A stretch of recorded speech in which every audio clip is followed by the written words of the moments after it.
of 2026-2027. Great job.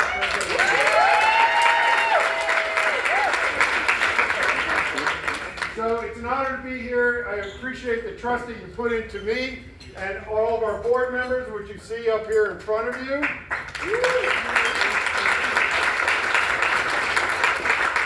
we're going to do a little bit of celebrating today with America 250. We got some birthdays to celebrate, and then we're going to be here to celebrate everybody here. So thank you very much. If you all want to take your seats, that'd be great. Okay.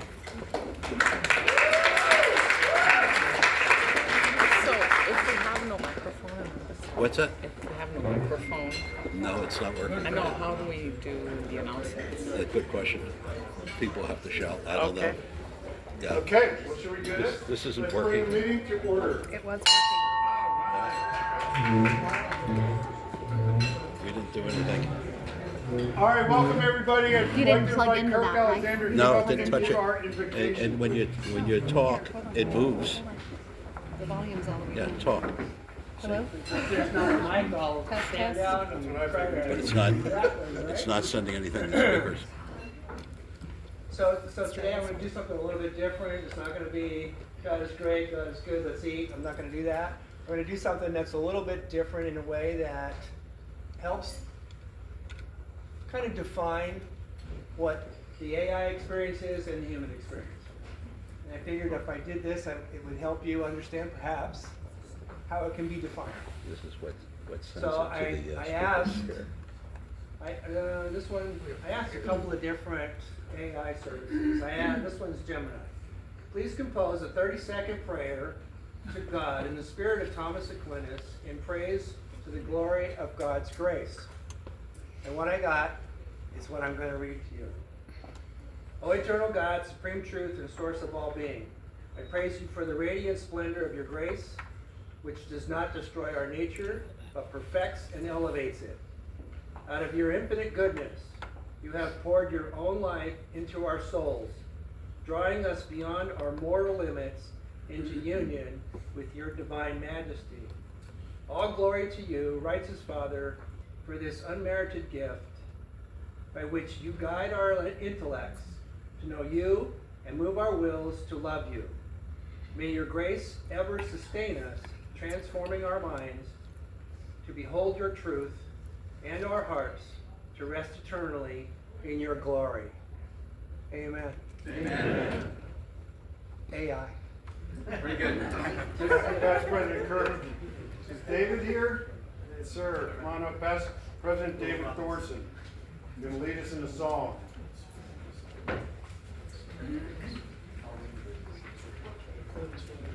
All right, folks. Well, I was hoping for a little AV assistance on this. We're going to try something slightly different.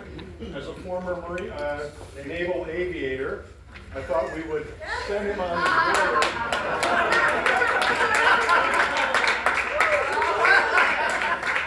In style.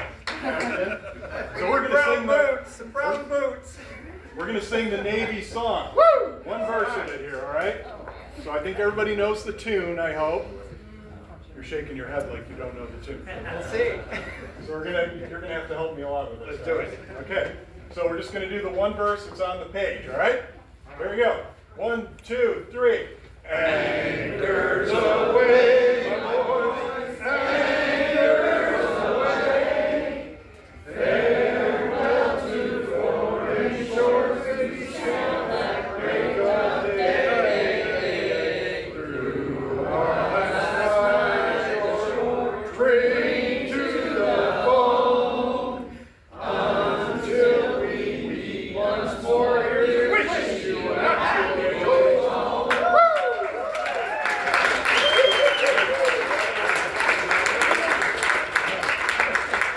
I don't know if we can get any better than that the rest of the year, but let's try it.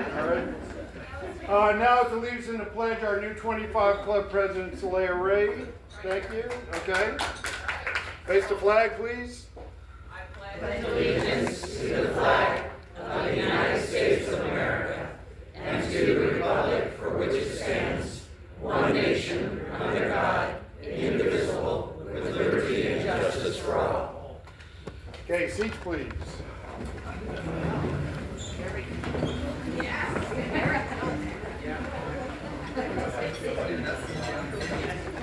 Okay, thanks everybody for helping set up today's meeting. Lynn did an awesome job. She was here early. She's helped me out, getting everything squared away. Past President Karen, Past President Janice, thank you for your help. Our greeters, Randy Campanelli and Dale. Ticket sales and raffle, we had two guys that couldn't find another job. Past President Jim Hunt and Past President Tom Crow. Thanks for stepping up. I really appreciate that. Today we had a 25 club meeting. I'll talk about that in a little bit beforehand. So we asked the past presidents to help out, and they really did step up and make that happen. Our photographers walking around Victoria. Thank you, Victoria. Scribe Elliott, you're on board, okay? AV, Stu, thank you, sir, as always. And tear down Susan, Ziobro, and we're going to need some help on that one because Michael got stuck. Elliott, thank you so much. Okay, today we had a great weekend last week. Did everybody have a great 4th of July? Yeah. It was absolutely amazing what the country did. I don't know if you were out and about or you saw it on TV. Cynthia and I got ahead of the curve. We stayed down on the strip the weekend before with some friends. We didn't feel like being there with the 300 other 30,000 people. But to watch that show around the world, around the nation, around the country, and here in Las Vegas was absolutely terrific. That said, we're not letting it go until we cut the cake, all right? So we have America 250 cake up here. Thank you all for wearing your red, white, and blue, those that you did. Cynthia told me to never tell women what to wear, so I tested the theory, and so far, I think I'm winning. Thank you, honey. Thanks for doing all that. And thank you for everything that you did to help me to be in this position today. There's a lot of late Rotary nights, early mornings, days away, those kind of things. It's kind of like almost being back in the Navy sometimes. But thank you for always being there for me on that. So let's get the oldest and the youngest person in the room to come forward. So Katie, you might be the youngest. Yes, come on up here. And Nacho, we need a knife actually. I'll borrow a knife. I'm 33. Oh, that's the yes. And who is the oldest? Gary Vouse would be normally. We kind of need a volunteer to be the oldest. The oldest, they're not gonna step up and say they're in. Randy, come on up, Randy. Nice job, Randy.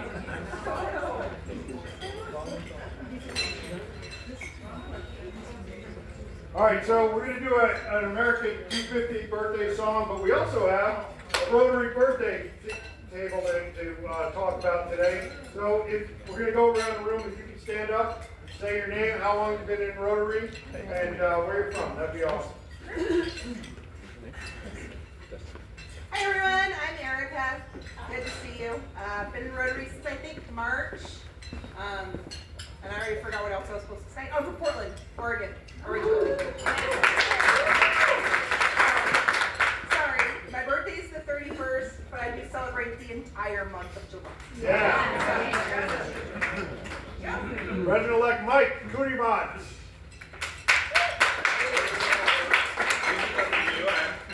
Sorry about my food gonna come out without the mic. So it's normal to have no mic. So 2016, I started Rotary, but I've been a Rotary exchange student before, so I know Rotary. Where I came from, Philippines. And President-elect taking over next year. Happy next year. Toby? Yeah, my name is Toby. I've been here since 2020 with the club. 6 years, well, 6 years now. And my birthday is 31st. 31st, well done. Same as hers, yeah, exactly. Go ahead, Steve. Past President Steve Linder. Past President Steve Linder, my birthday's the 25th. I'll be 79 years old. And been a Rotary since 1995. I'm from Pittsburgh, Pennsylvania. Paul Massey, my birthday and my twin brother's birthday is July 9th. We're 77. And I've been in Rotary since 1994. I'm Chris. I've I've been in the club since March, and my birthday is the 21st. I'm originally from Chicago. Hey! Okay, very good. And now, past President Randy and Destiny, who works with me, as the oldest and youngest in the room. In the tradition of Navy fashion, you're going to come over and do the honor to cut the cake. Actually, we'll do the song first. So, if you can join me in a happy birthday to Rotarians and America. Ready to go. We're not lighting the candles. Oh, yeah.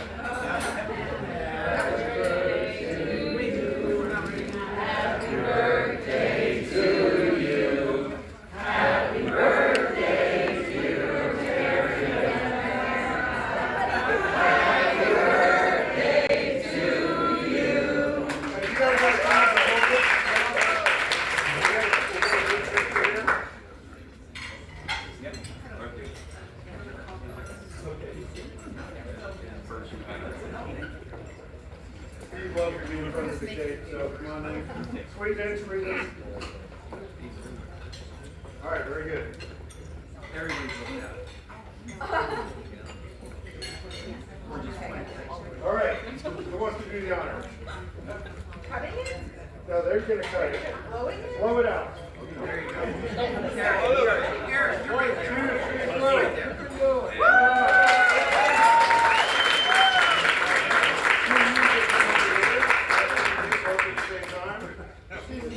Right down the middle. There you go.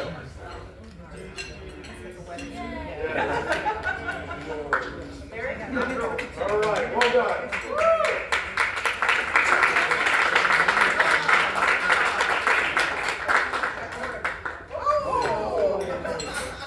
Thank you very much. So that's for America. Now, you have to understand that somehow I got myself involved with 3 Canadians that are here today. And one of them is my beautiful wife, Cynthia. Another one is my friend, Bill Klaborik, over here. And then the other one is my past president advisor, Karen Wisenhunt. So thank you all for being here. And I just got to tell you that last night I was in a bit of a scramble because our famous company named Amazon delivered these numbers. And I saw it and it said 052. And Karen's like, I got an idea. Move them around and you'll be fine. So that's the value of a past president advisor. So thank you. So far we're off 1 for 1. Good job. Okay, let's go around the room. Saleha, you don't have a mic, so I don't know if there's any reason for you to go around. Bring them up to the front. Okay, international guests. Do we have any international guests in the room? You want me to get up and go around? No, you're fine. Yeah, I got it. Visiting Rotarians. Any visiting Rotarians? And guests. And guests. Kathleen Siam from Houston, Texas. She's a Rotarian in Clark, Houston Lakes. And I know her because not as a Rotarian, but as a Fulbright scholar. We are both Fulbright scholars. That's how we got connected. And she was visiting Las Vegas, so I invited her to come to our club. And she did come. Thank you. Thank you. Thank you, Kathleen. Thank you. Any other visiting Rotarians? Suzette, you want to introduce? Hello everyone, I'm Folo Kasula, and actually I'm originally from Africa, from the Congo, but I grew up in Iowa, and I've been over here and a member in Iowa since 2008, but I moved here 13 years ago, so I'm trying to do a transaction today. Yes, welcome, welcome. Thank you. Any other visiting Rotarians? Seeing none? Any guests of Rotarians? Steve?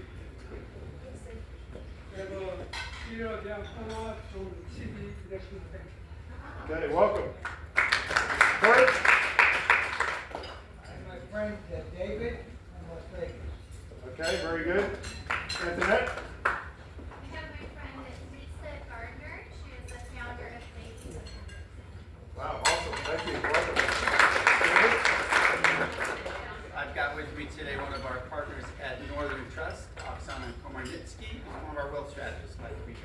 Very good. Welcome. I would like to thank the board for entrusting us to steward the foundation's investments. So Thank you. We look forward to a fantastic year with you. Thank you. Past President Janet. Woo! First time in public. Hey, stand up 1 second. I get to finally, it's not the right category. However, this is my friend, Valerie Snedeker. We've seen her a few times, and she is becoming an official member and being inducted in a few weeks. So I just want to have this opportunity to say thank you, everyone, and we're so thrilled.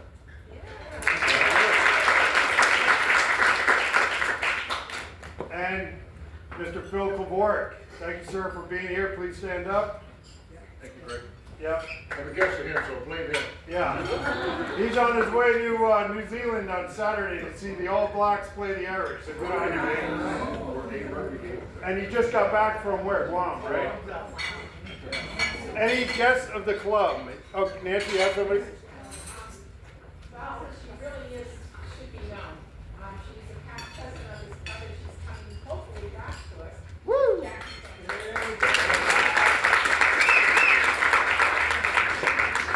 Any other guests or Rotarians? Oh no, we're still on guests or Rotarians. So I have Katie McKenzie from, her dad is Bruce McKenzie. And so Katie was also in the U.S. Navy. And I met Katie because she works for me. And she was loading the back of one of the Amazon van and she goes, "So have you figured it out?" I'm like, "Figured what out?" She goes, "Who I am." I was like, "Oh crap, where did I meet this girl before, right?" She goes, "My dad, he's in Rotary." And she has helped him with Rotary quite a bit, and she's going to be here to help us on a couple things too. So welcome, Kate.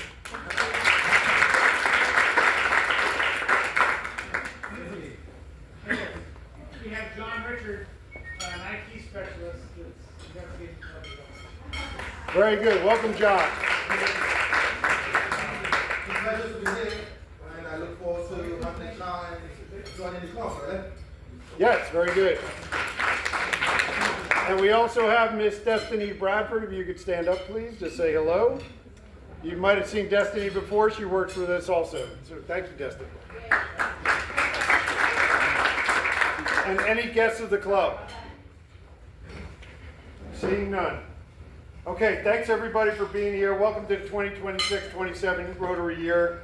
Our theme this year is creating lasting impact. Last year was Unite for Good, creating lasting impact. This is the theme that Rotary International, the new president, selects, and then they kind of expect us to kind of carry the water forward and do that. We also have a club focus to be considered back to business. And over the next couple meetings, you'll hear me talk more about that. But it's basically the idea of Rotary being a business and community service oriented group. And really, we want to create more of that relationships with our business community, because that's truly what brings in the opportunity to fundraise, to bring more people in, to create even bigger impact in our own community. We've got a couple expectations for the strong year of service, fellowship, and growth. Kind of a members first approach. So this is kind of me talking with everybody here about how I see things for the coming year. A members first approach. This club is here because of the members in this club, and that's each of you. Every single one of you has a very important role to contribute, and you're here for a reason. You're here, we have to provide value to you. That's my job as a president, is to provide value to you in order to be wanting to come back each and every week. And if we do that correctly, then we provide further on value to the community. Those members in the community, that's who we're here for. We're going to talk about community across 3 levels. Our community, our nation, and our world. And you'll see that in the wheel. We're going to have a renewed focus on business leadership and visibility. We're going to have growth in service, fundraising, and membership. Our goal this year is to get to 175 plus members by this time next year. That's a big number, but I'll talk about that in a little bit, why we need to do that. So for the business of the club today, first of all, a bunch of congratulations to go out for the leaders that brought us here from last year. thank you to Janice and her board, all the current board members that were there.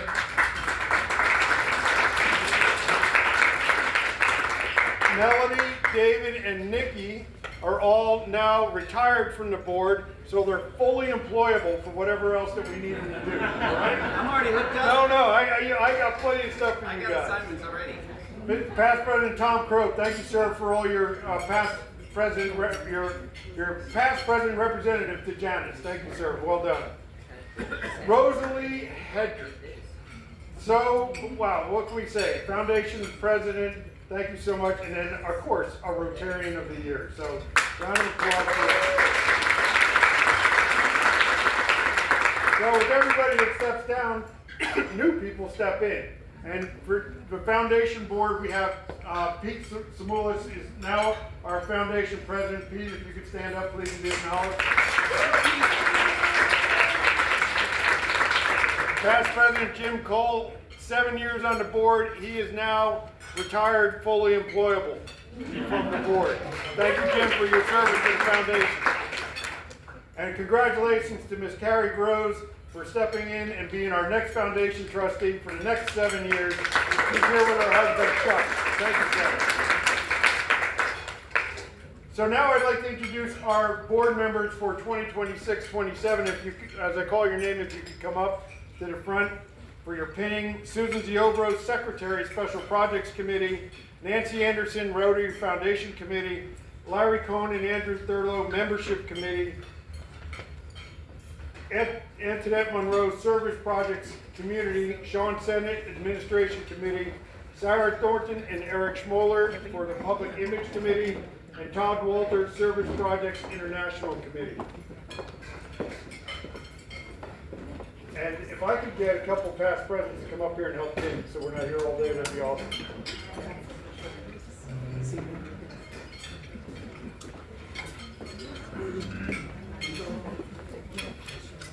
Go. Good news is magnets. Sir. Thank you. Let's see. This is a tricky little magnet. Karen did it pretty easily, Tom. I'm going to put it right there so it matches. They're beautiful. There we go. Thank you. Really simple. It's a short shift, right? Good job, good job, good job. And also, Rita, if you could come up, please. Yes.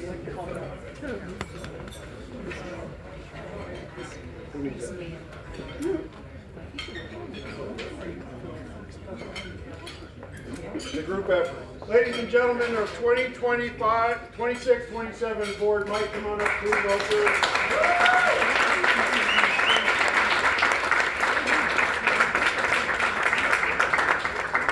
All right, well done.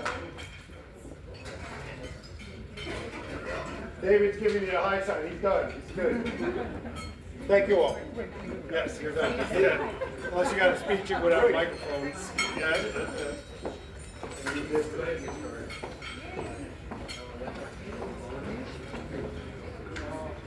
okay, I'm going to do a quick Rotary International recap. So, as you might know, Rotary International has a convention every year. This past year it was in a country called Taiwan. You might have heard of that, right off the coast of China. I've sailed through the Formosa Straits many, many times with the Navy and been to Taiwan working in the military, so it was an honor to be able to go back representing our club. I was joined by Dr. Rampour, who apparently knows everybody in Rotary International, by the way. And also Elliot Harris, thank you, sir, for joining us over there. We had a great time. A lot of people have been to Rotary International conventions before. It is my first time. I was kind of taken aback by, like, I come up to somebody and go, hey, how you doing? He goes, oh, how many times have you been to Rotary International convention? I'm like, I don't know, first time. He goes, oh, I've been 18 times. And she goes, 18? I've been 22. It's like a whole thing, right? And people just go every single year. Next year, it's in Barcelona. All right? That's going to be an awesome trip. And, you know, that's a great city. All my cousins in Ireland love to go to Barcelona. So if you feel like going, start planning now. We'll kind of get a group together and get some more information about it. Rotary International, they brought 37,000 people from around the world, and because it was in Taiwan, the majority of Rotary population, even though we started in the U.S., seems to be in Asia and India. In India, got their own ports huge, right?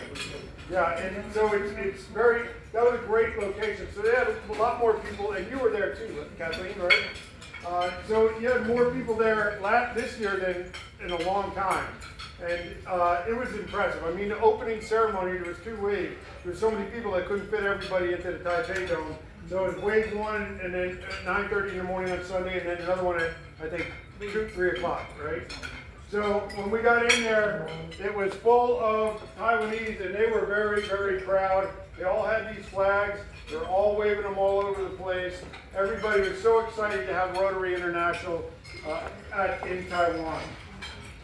We all got out in Taiwan a little bit. I've been there before too, but I got asked, one of the guys we met at the opening ceremony asked me to go to a tea ceremony.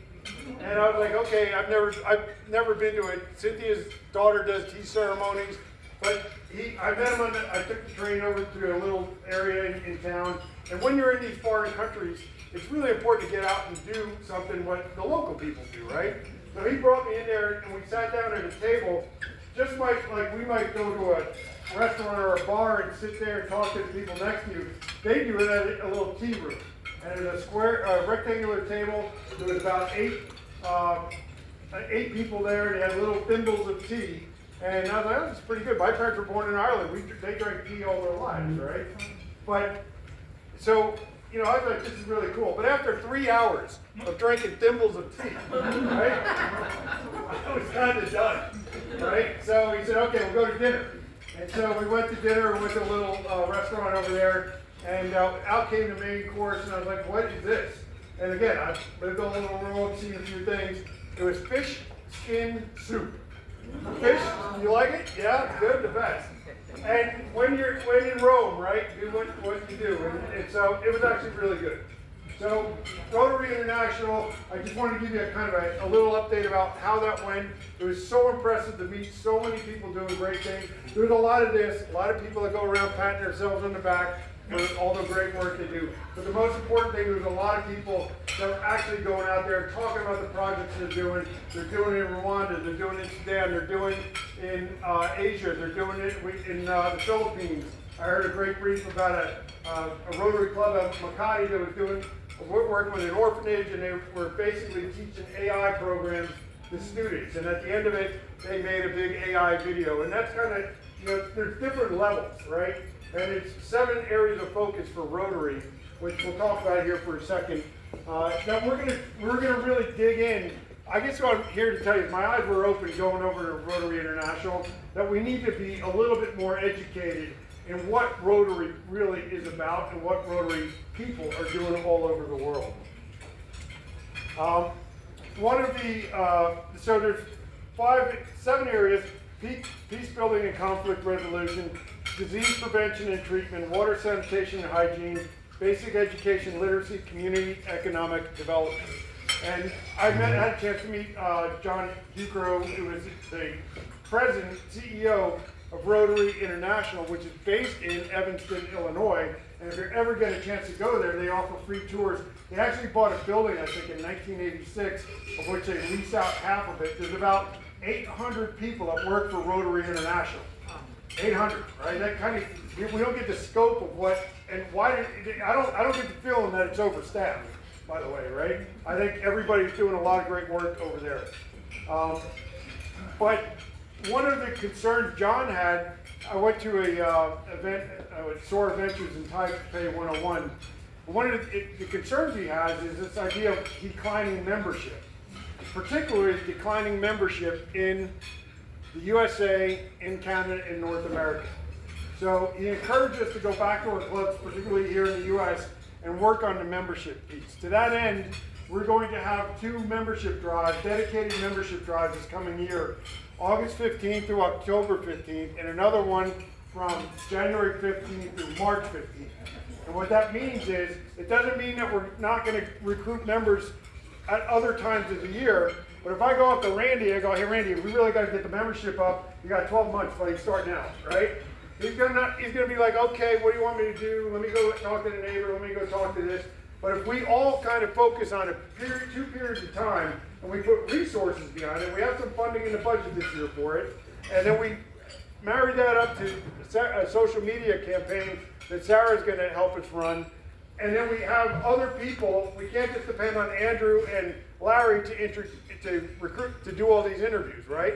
I'm going to be asking people to step in to help you interviews, and we'll standardize. We'll get a script about what you should be asking, and you'll see that our membership will increase. It will, and it has to increase. It really does. One of the reasons I want to kind of take some of this back to business approach is that we can't be reliant on this one or two people to do everything in the club. We can't be reliant on one or two people for membership. We can't be reliant on one or two people for corporate membership, for finances, for fundraising, for going to a couple events. Everybody here in Rotary is here to serve. That's why you joined, all right? You didn't join to see a guy in a red Santa Claus jacket up here talking to you, but you got it today, right? But we're here to serve, and we're going to take some steps this year to increase that service to our community, and we're going to talk about it a little bit more. And why are we going to talk about it? When I talk about it, we're going to talk about it on social media. We're going to talk about it on our website. Janice and Sarah, congratulations on an awesome job on moving the website from where it was this time last year to where it is right now. You did a great job. We're going to work on that, improve on that, and get it even stronger.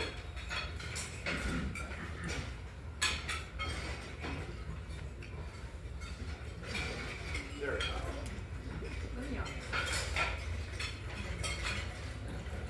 So part of Back to Business is we are going to modernize our IT systems. We're going to use something called the Club Runner app. We're going to be rolling that out. There's going to be a calendar that you're going to be able to go to. You're going to be able to see everything, and you're going to be able to track, and we'll be sending more invites out. Right now, the way we do RSVPs for this luncheon is everybody has to text, call, or email Sean to tell her if they're coming to the meeting. What percent of people do you think actually do that? It's about 30%, right? So it's just not sustainable to do that. The reason that's important is we get charged for our meals based on whether you RSVP or not, right? And I know there's a lot of new people here. This is a meeting. We're in the meeting part right now, so hopefully you understand what we're trying to do here. But you'll see that come out. I'd like to introduce Saleha as our new 25 Club president. Thank you.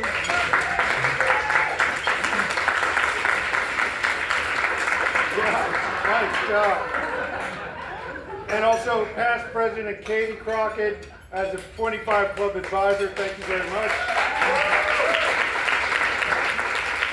And I will tell you, this 25 Club is so motivated. I call them the turbochargers of the club. They're so motivated, they had a meeting before we did this year, right? So we're going to see a lot of great stuff. We're going to have our 25 Club meetings are going to be on the first Tuesday of each, first Thursday. Why do I keep saying Tuesday? Karen, you really messed me up with that one day. First Thursday at 11 a.m. In the room back there, and we'll have a different past president come speak to them once a month. That's going to standardize it, so we're not worried about trying to put it on the schedule at night. That said, we're still going to do fun things with the 25 Club, and we're going to talk more about that later. Wetzel Awards, a quick update on Wetzel. The base actually reached out to us and asked us, hey, could you guys not come to the base? And it's a lot of good reasons. I won't go into it. So the Wetzel Awards are going to consist of bringing the servicemen and women down here. And then once a year, we're going to go up to the club, the base award ceremony around February or so. It's about 7 in the morning. And there's a lot of reasons for how we got there. I won't belabor into it now. But if you want any more information on that, let me know. The wheel, Karen, awesome job on getting the wheel where it's at right now. We have basically broken that into sections. You'll see in there Rotary in our community, Rotary around the nation, and Rotary around the world. So we're going to spotlight different clubs, and Liz is heading that up for us. And this is really a takeaway from what I saw in Rotary International. our brand of being in Las Vegas is so powerful that when I say, people always ask me where you're from, I said I'm from a little town called Las Vegas. You probably never heard of it, right? And everybody laughs. They're like, oh my God, I love Las Vegas, blah, blah, blah. So if you're a small club in Birmingham, Alabama, and the Las Vegas club reaches out to you and says, hey, we're just spotlighting you, a shout out of appreciation for what you're doing for this one event that we highlighted. We're gonna build that social media presence, but more important, we're supporting other Rotarians around the nation and around the world. It's super important, and that's what we're going to do. Just like we're going to support each other, we're going to extend that to the nation and around the world. Standards of conduct, member feedback, Rotary Climate Survey. All bylaws, continuing resolutions, and Constitution remain in effect. All previous board decisions remain in effect. We're going to do a governance modernization plan. Going forward, there's a lot of bylaws, there's a lot of continuing resolutions. We're going to be working with past presidents to get that in front of the club, in front of the boards as needed, to get those voted on, to move continuing resolutions into bylaws and simplify it. We have a lot of work to do there. You'll work with me during the course of the next year that we're going to basically, once a quarter, we're going to lay that out. And if we need to take a vote on something, we'll schedule a vote. But before, we're not going to have time to debate bylaws in a meeting. What we're going to have to do is have Zoom meetings or team meetings leading up to that. And if and when the time is necessary, once a quarter, we'll have a meeting and we'll take a vote and then we'll move on.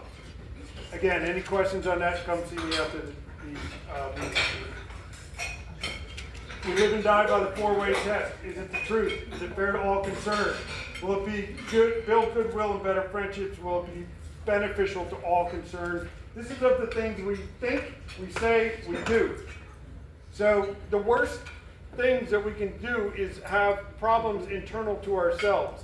We need to be working together, all members rowing in one direction and working together, supporting each other, and that's what we're going to do. If you have any questions on that, let me know.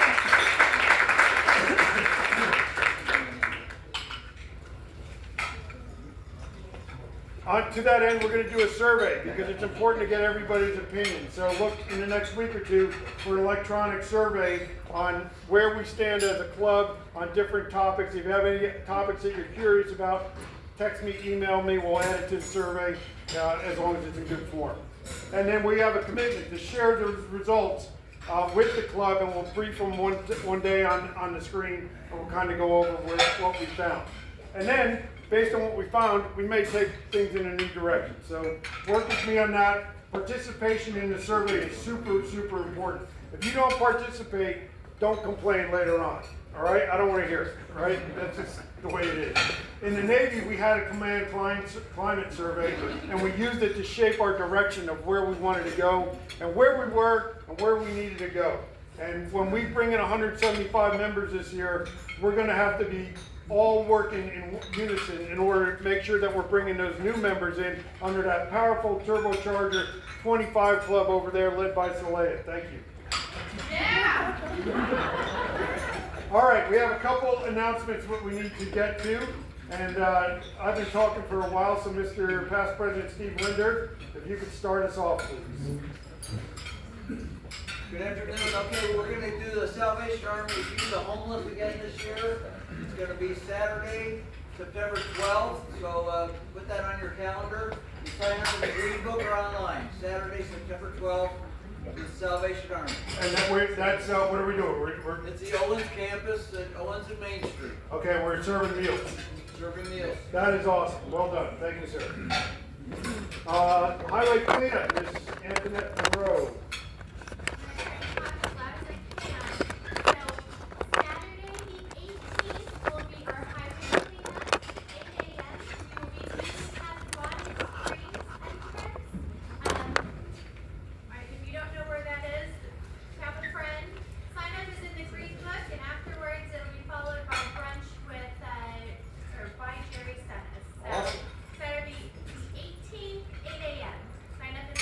Bring your boots and gloves. I think they provide vests and bags. Okay. And usually there are gloves, but if you have gloves, bring gloves. Okay, and wear a hat, Rosalie says. Good idea. It's not too bad at 8 a.m., but it's still pretty warm. Yep. So Leia, Alpine picnic, please. Well, we have our Alpine picnic on August 29th in Lee Canyon at Tom Tom's house, yes? Yes. Thank you. Sign up is $10 per person, kids are $5. It's right on the screen, you can look. And we'll send out an email for that later on today, so 29th of August. Awesome, awesome. Yeah, and there'll be a hike early? You betcha. Yeah! All right. Me and Russ. Okay, very good. All right, time for a weekly raffle drawing. So,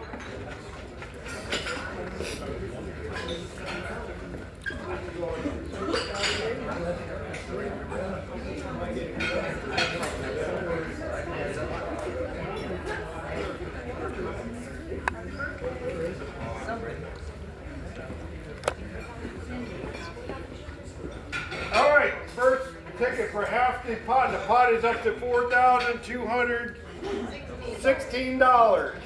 I was hoping to not even do the raffle for a year because I'm not eligible to participate, but Sean said I got to do it.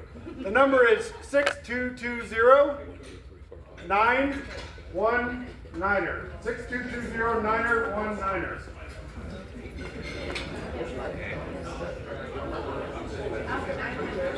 $919. All right, Tina.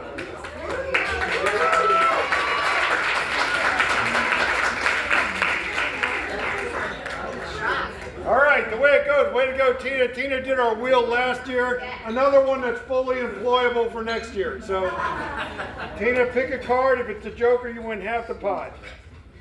Which one? All right, not all of them. Oh, it's a jack. Sorry.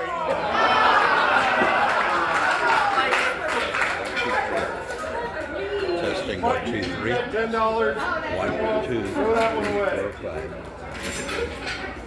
All right, for the Lowry bucks, 622-0900. 0900. 622-0900. 900.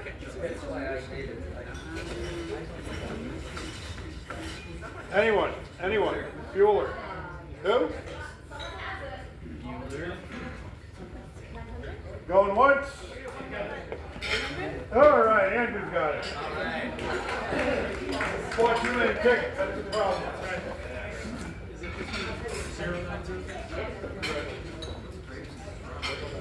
Welcome to the board. Oh, there you go.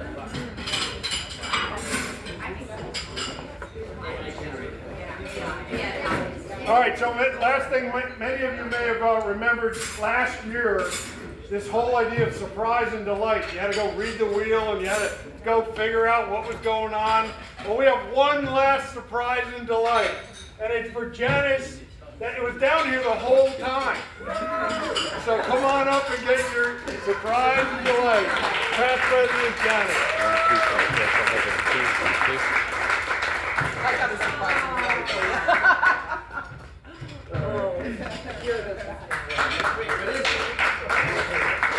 It's a bag from the Area Sweets. It doesn't actually include the Area Sweets, but it's a bag from there. Okay, very good. Thanks for your patience. Also, by the way, the menu today, we just want to do a little bit of a barbecue type theme, so we'll get back to the regular menu next week. That's why I didn't put the survey out this week, because it would have been all about the hamburgers and chicken. But next week, we'll be back to the regular menu. Thank you for your cooperation on that. Past President Tom Thomas, if you'd like to come up and join us. Oh, sorry, we need to do one more thing. Nancy.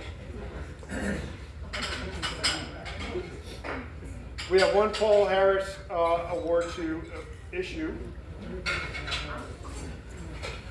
And that's to Dr. Camilla Solea Ray.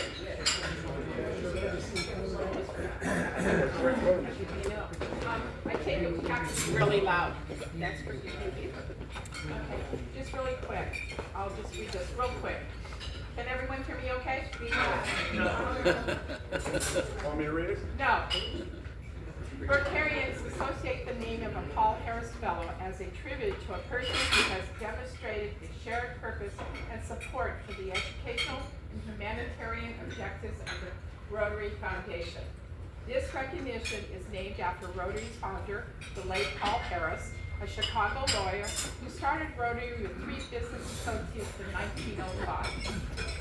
Soleil Rea, which is actually Dr. Camelia Soleil Rea, you were selected today to receive this recognition because of Happy Foundation. We thank you for demonstrating in your life and vocation a commitment to helping people in need here and around the world. In being presented with a Paul Harris Fellow recognition, Soleil Rea joins a remarkable company of people throughout the world, all recognized for their commitment to service above self, to benefit local and international communities. It gives me great pleasure, Soleil Rea, to present you with the emblem of appreciation given to Paul Harris Fellow recipients. This is your certificate, and Tony will pin you. Oh, Sherry pinned you. We congratulate you and thank you for your commitment to Rotary's common goals of world understanding and peace. Could you all please stand and join me in congratulating the newest Paul Harris Fellow.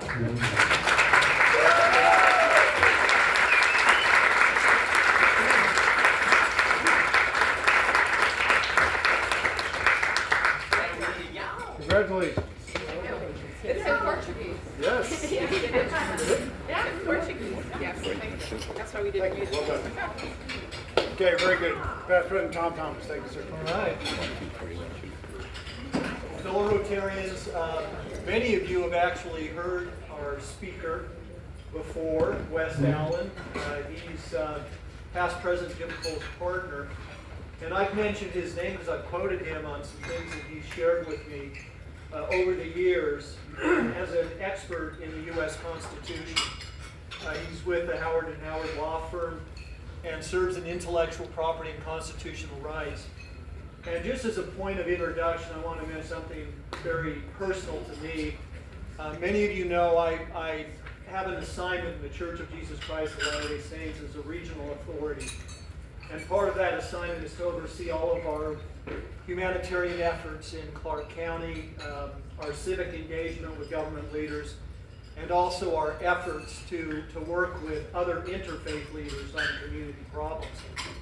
And West has an assignment in our church to basically be our local expert on First Amendment rights of religious freedom. So when any of the leaders in our church, the senior leadership in our church, have an issue that comes up where we're trying to protect and support the religious freedoms of our friends of the Jewish faith, the Muslim faith, of other Christian faiths, West is our go-to. He's our expert. You'll be delighted to hear his points. He's a closet constitutional historian expert. That's what he does in his spare time. So I so look forward to hearing from West Allen.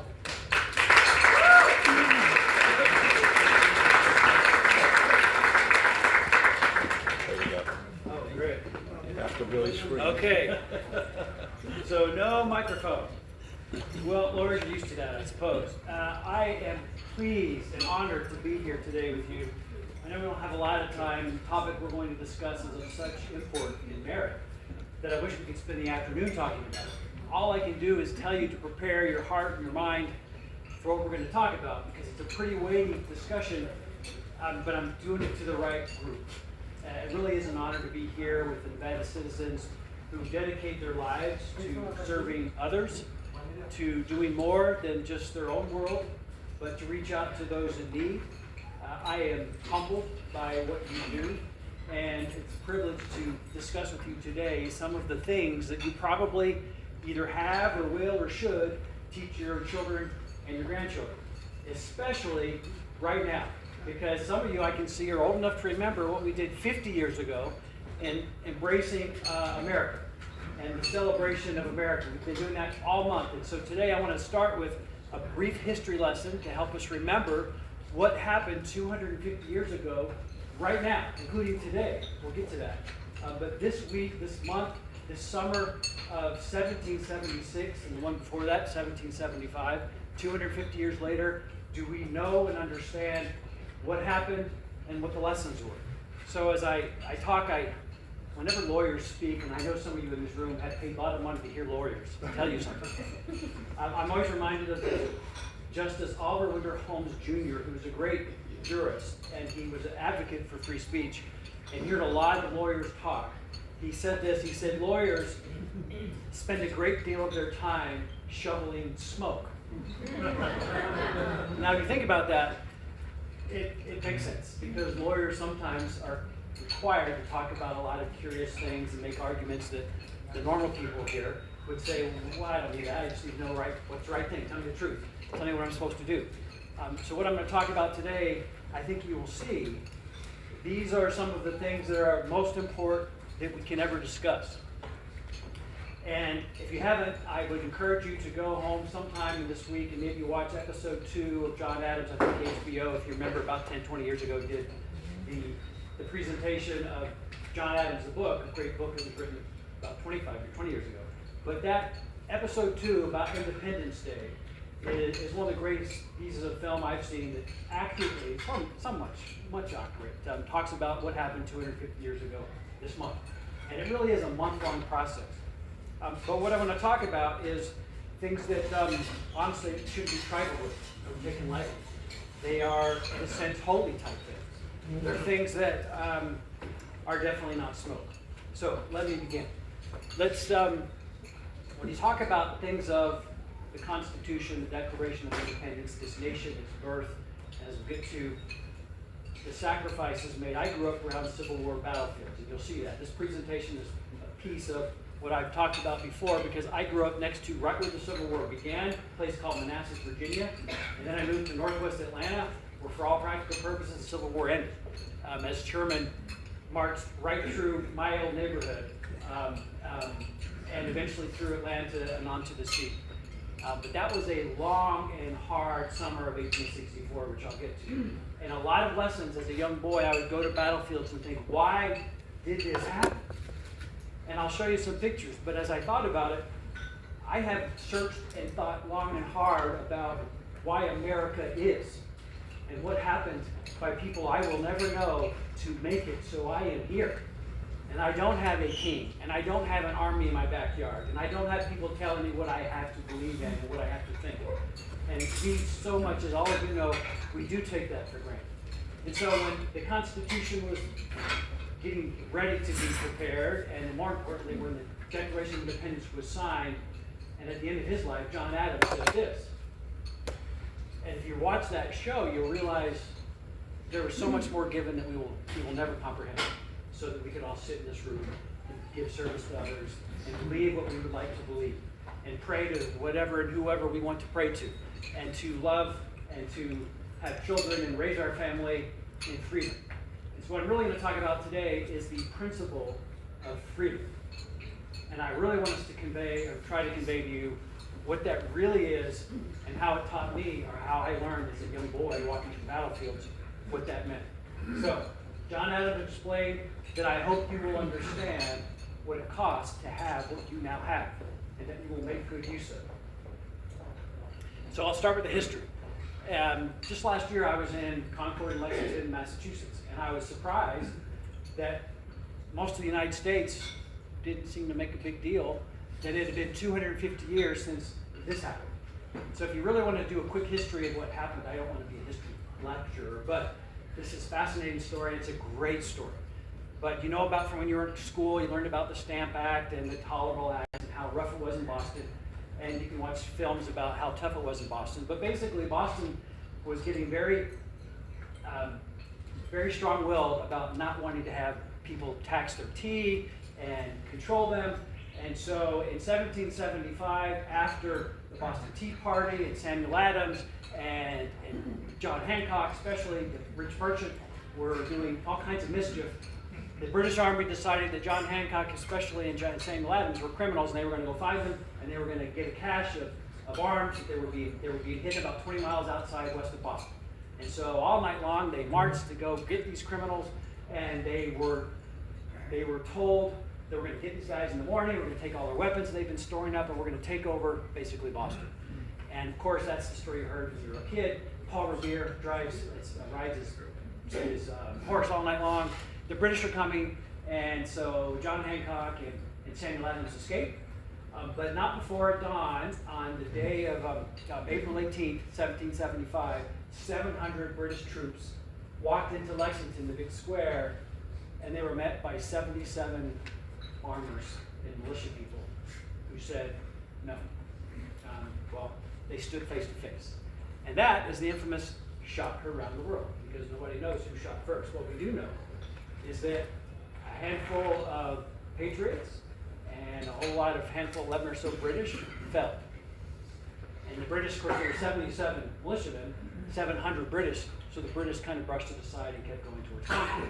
And they did, and as they did, they got to Concord, and of course, if you know the battle, it got ugly. And there is a great story to be told if you ever go to Concord, wonderful trip. Go up there and see what happened at that North Bridge, where ultimately thousands of patriots showed up to say, no more. And they fought the British back, and the British had to retreat 20 miles, a bloody trail of 20 miles where they were ambushed and chased and sent all the way back to Boston. And so there the British set inside Boston once they were chased back from Lexington to Concord, and they were surrounded by 20,000 patriots who basically were on the high ground, Bunker Hill, Dorchester Heights. They were around the city of Boston. And there we stood. And so during this time, Continental Congress had met in 1774, the first one ever, 1775 actually too. And they said, we got to fight the British, we got to figure out what to do. And of course, if you watch that film or know your history, most said, well, of course we want to break away from them. We simply want to get our rights recognized. We're good British citizens. Recognize our rights. The king, a young guy named King George III, disagreed and said, absolutely not. We're taking over Boston. We are going to teach these little, rebel children who's in charge. And thus, we get to what happened very soon, 1775, 1776, the Second Continental Congress. They met again because they said, if we can't figure this out with British, we'll meet again. And then Lexington and Concord happened. So they met again in May 1775. And at that time, again, it's in that film, they decided we needed an army. They were broken about if they really should do that, but they decided to adopt a militia. They adopted an army, and then they put George Washington from Virginia in charge of that army. It wasn't really an army, it was a bunch of militia from Massachusetts, and sent him off, and it was right that same weekend almost, Bunker Hill happened. So the British had had enough being surrounded by the Americans up in the hills. They attacked amphibious landing across the bay to Bunker Hill, up the hill, wiped out and sent on the run the Patriots, who were doing pretty good, but they flat out ran out of ammunition. They didn't have anything to throw at the British anymore, and the British sent thousands of troops up the hill. So the British lost over 1,000 people. The Patriots lost probably 400 or 500, I believe, but the war was on. And so back in Philadelphia, when this happened, they realized there's no coming back. Things are going to change. And so by 1776, the Second Continental Congress, they're debating, do we discuss independence, breaking away? Most said, no, don't be foolish. You can't do that. It's your execution to even suggest it, to say it's treason. In fact, it was treason. But they talked about it. And so by June 1776, I'll make sure I got my, June 1776, and that's why this is like the Independence Month. On June 7th, 1776, the Second Continental Congress, Richard Henry Lee of Virginia stood up, and it was time, and he suggested and made a resolution that these United States colonies are and of right ought to be free and independent states. And everybody gasped because they knew what that meant. They were not ready to have that vote. And they decided we need to wait until at least July while we think about it. And so they did. And so between June 7th, when the introduction of that resolution was mentioned, everybody got real serious and said, we got to figure out what we're doing as representatives of the collective colonies. This is what we should be doing. And the debate was, you can't do that. The people haven't decided to do that. And John Adams and others stood up, and Benjamin Franklin and others would say, that's our job. We are representatives of the citizens of America. We have to lead. And so literally a committee was formed to say, well, if you're going to do it, you got to declare it. Legally, you have to say what you're doing and why you're doing it. And so a committee was formed, probably the best lawyer committee in the history of the world, of Thomas Jefferson, John Adams, Benjamin Franklin, Roger Sherman from Connecticut, and the last one, Roger Sherman, and Robert Livingston. Lawyers, bright people, we knew how to write. Thomas Jefferson hardly ever said anything. John Adams said that Thomas Jefferson, he never heard Thomas Jefferson do 3 sentences together in all of their Continental Congress time together. But John Adams also said, Mr. Jefferson, I am obnoxious and I'm not liked. You're quite the very much otherwise. I can speak and I have great respect for the elegance of your pen. And you have respect and you're from Virginia, the largest colony, the one that has the most respect. Will you do it? And he agreed. And so for those 2 weeks between June 8th of 1776, for 2 weeks until this day, June 28th, 1776, Thomas Jefferson and that committee put together the first draft of a declaration. It was just called a declaration. And in that declaration, if you know your history, Jefferson was very adamant about a lot of things. It's really 3 parts. A statement of principles, the legal reasons we are walking away from a tyrant king for all the injustices he's done, and an action, an enactment clause, we declare independence, and they sign their names. And we'll talk about that if we have time. But it's an extraordinary document, and it's much more than I appreciate it, and I guarantee it's much more than you currently appreciate. Because what you had was a group of people who, and it says it in the document, you should read it out loud sometime. It will change you, especially the beginning and the end. But a group of people basically said, before God, they appealed to divine providence and to nature's God, and they said in that first group of principles, we declare that all men are created equal. Created equal. That they have certain unalienable rights. That they're endowed by their creator, in fact, of these inalienable rights. And among these are life, liberty, and the pursuit of happiness. And of course, in their day, pursuit of happiness wasn't get to do whatever you want. Pursuit of happiness had a very distinct meaning. Based on people like David Hume and other philosophers, pursuit of happiness meant you could actively decide with your mind and your heart to pursue virtues and become such a decent human being that you want to serve others, that you want to be part of Rotary Clubs, that you want to go to church, that you want to do things that matter to help your brothers and sisters. And that was the idea. When you say the word creator, what you were saying, whether you're religious or not, what they were saying was that every human being on planet Earth isn't subject to a king, isn't subject to anybody else but themselves to their creator. That's it. And so if you're going to create a nation, the only point of a nation is to allow every single being to pursue happiness in the way that they feel is right. That's all that matters. That was revolutionary. Everybody in Britain lost their minds. The king, no one ever thought about that. Now the states have been talking about it, but nobody really thought it was real. But they did, they gathered together, and with that declaration, they said, we declare these principles, we're rejecting the king for all the wrong things he did, which, by the way, Jefferson included slavery and thought it was an abomination. Then Congress, they had to take that out because South Carolina and Georgia said, I don't know about that. But that gets us to what we'll talk about next. So June 28th, they present it. That's the famous painting. It's in the Capitol Rotunda. John Trumbull's Declaration of Independence. Everyone who sees that thinks that's July 4th. That's not. That's June 28th. Because now they have to discuss what is the language going to be. What are the final words going to say? And we're going to get to that right at the end because I want to focus on that. Before God and witnesses, they offered up their cause to birth a nation, to create a new government, a new land of America based on those principles, and then they close it with a mutual pledge of their lives, their fortunes, and they all lost their fortunes, all of them, and their sacred honor.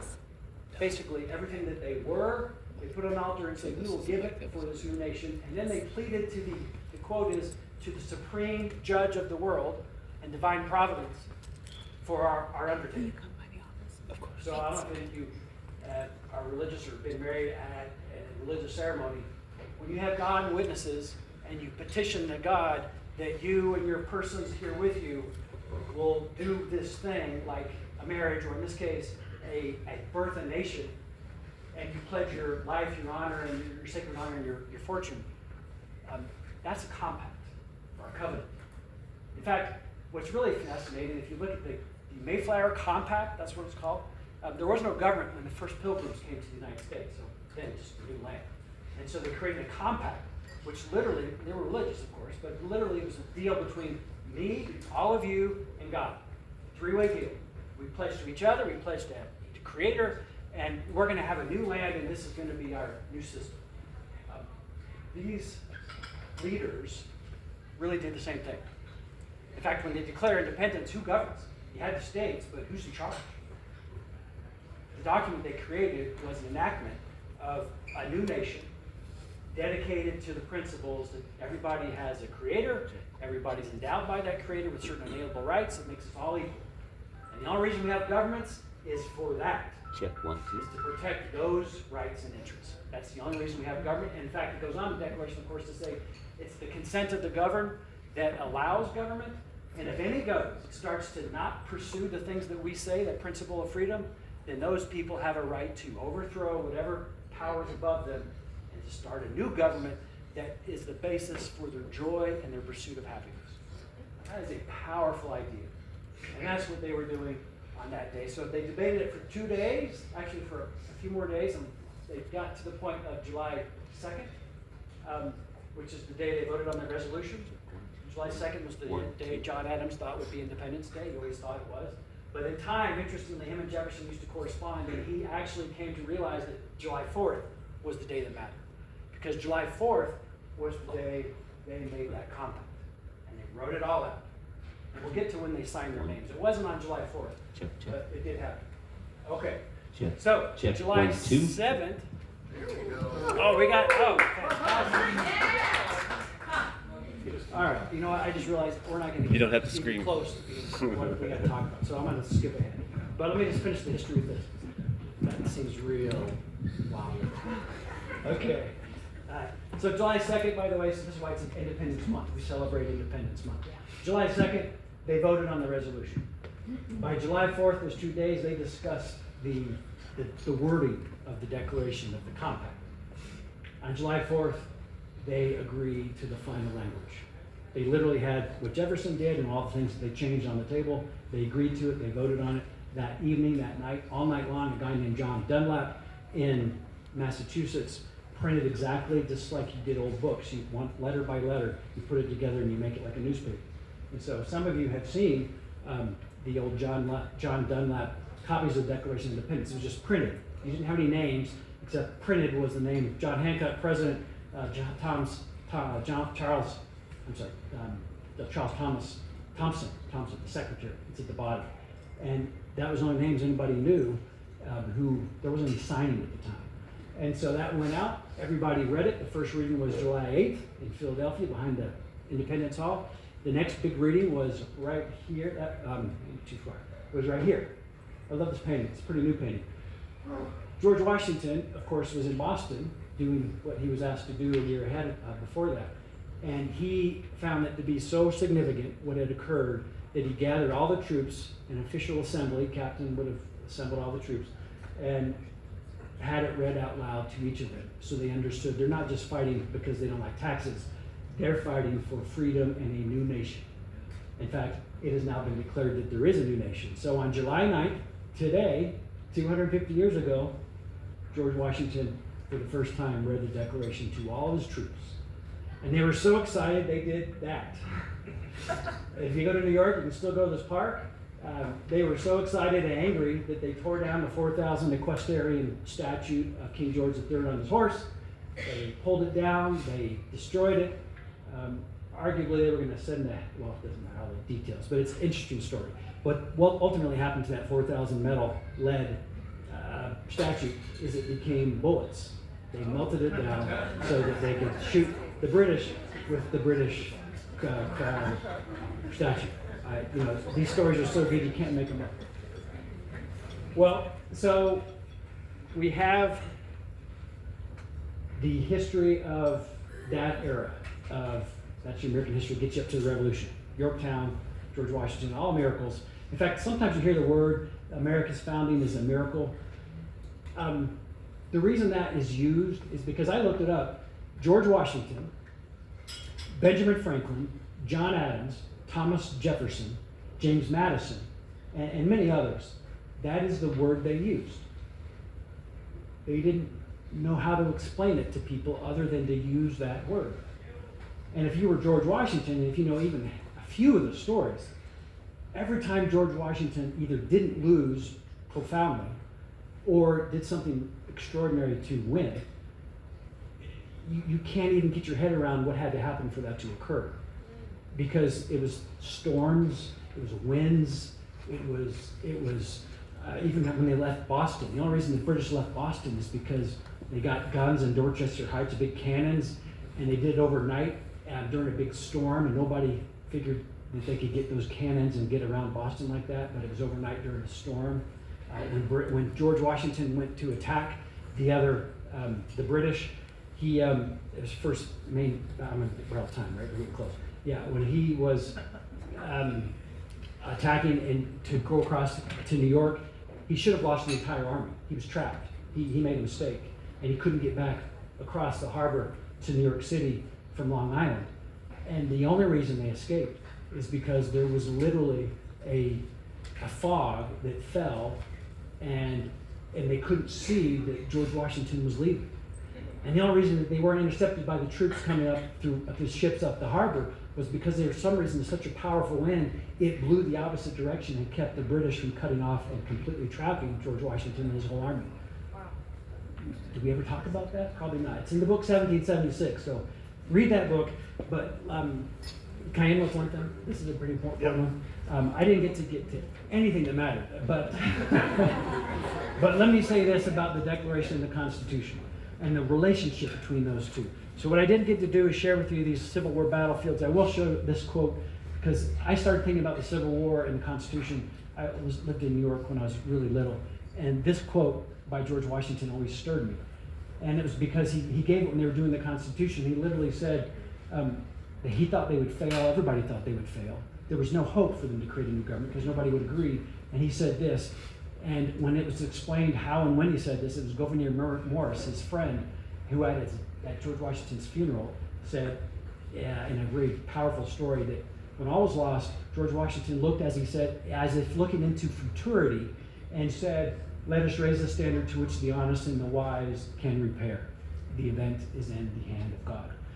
And literally, George Washington knew that to preserve those principles of the Declaration, you had to have the means to do it, which became the United States of America through the Constitution. And if we had another 3 hours, I would share with you some of these great stories of how the Civil War began and how Abraham Lincoln had to watch as literally hundreds of thousands of boys, his sons, perished for the cause of those principles. Now, what's fascinating, this is my Civil War history growing up in Georgia. I grew up in an era where there's always, and even sometimes today, what was the Civil War fought about? Well, there's no question. Slavery was an abomination to the founders, to all of them, even though they were kind of stuck with it, because the history of the world said this is how you do things. They didn't agree with it. I'm one of those who understands and read enough to realize they were troubled by it. But whenever someone from the South or anywhere else, when they abandoned the truth of the principles of freedom, and they put in that centerpiece the idea of anything else, even popular sovereignty, we get to do what we want. That is wrong. And Lincoln understood that. And he literally fought wars, and I grew up at this place where 155,000 people fought each other. That, I can't get my head around it. But that's just northwest of Atlanta. Interestingly, there's a place in Georgia that has this monument. Anyone from Chicago or Illinois, I was always fascinated by this. On June 27th, 1864, and this is the last story I'll tell. Lincoln was terribly, terribly anxiety-ridden because he kept losing. The Union kept losing. Hundreds of thousands of souls. And he was up for re-election in 1864. And in 1864, one of his opponents, interestingly, was McClellan, the general he fired. And what was General McClellan wanting to do? Appease and get out of the war, not fight. Let them do what they want. They have the right to do what they want, don't they? Just appease. And Lincoln knew that would be abject failure of the principles of the Declaration. And Lincoln himself always would say, everything I do is based on the principles of the Declaration. And the last I was going to close with this, but if you haven't heard of the perfect allegory he gave between the Constitution and the Declaration, it was simply this. And it's profound because it shows how learned and how spiritual of a man Lincoln really was. He knew the Bible very well. And he knew Proverbs 25:11, which say, words fitly spoken are like apples of gold and pictures of silver.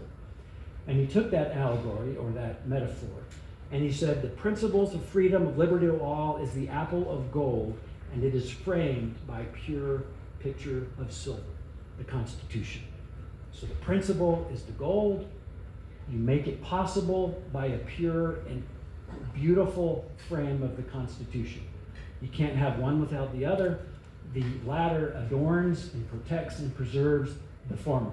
You put anything else as the apple, slavery, whatever name you want to give yourself, money making, whatever the thing, you make anything else that apple, it falls to pieces. But in America, those principles of freedom and liberty towards all are what make what we do a beacon to the world. We are literally a light on a hill of the world to show the world that your rights and privileges in life are to be given to you because they come from your Creator. And the only reason we have government is to protect that agency. John Madison called it the faculties in Federalist 10, which is basically the ability to think, to be, to decide what you believe in. And that is what Thomas Jefferson was writing about. He said it was he's trying to grab the essence of the American mind. And that's what the American mind was all about, was this idea of freedom for all. So, see, yeah, we gotta go.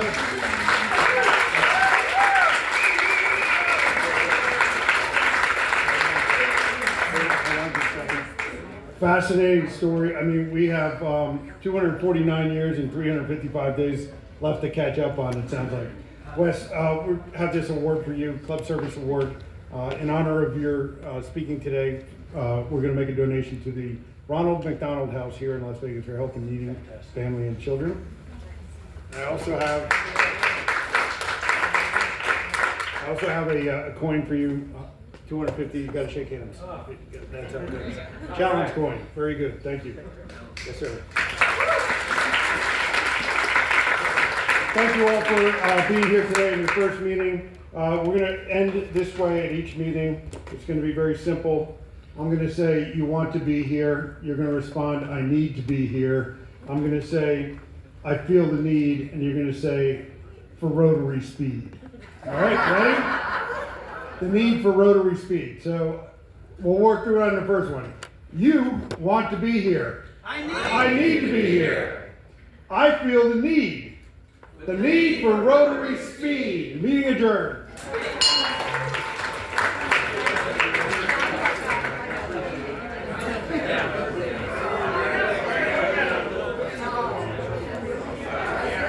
Next time we'll bring a megaphone. Right.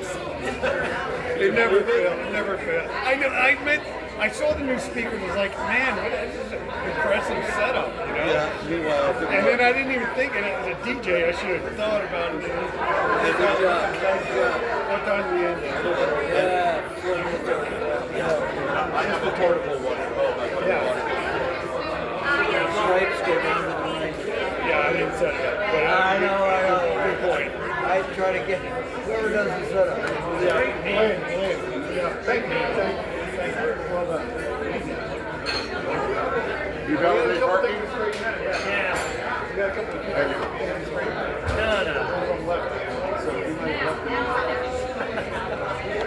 No, there's always I'll reach out to you when I'm back. Yeah, thank you. Thank you very much.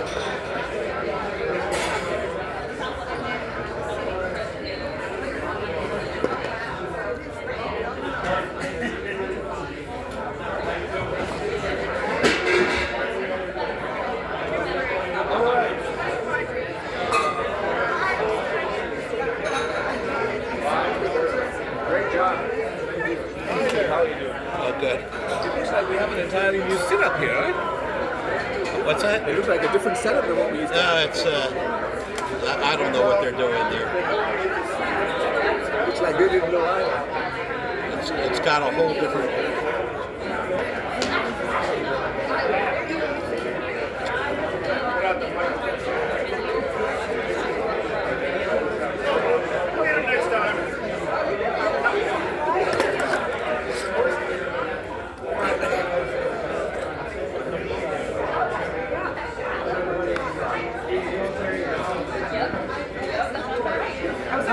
very good.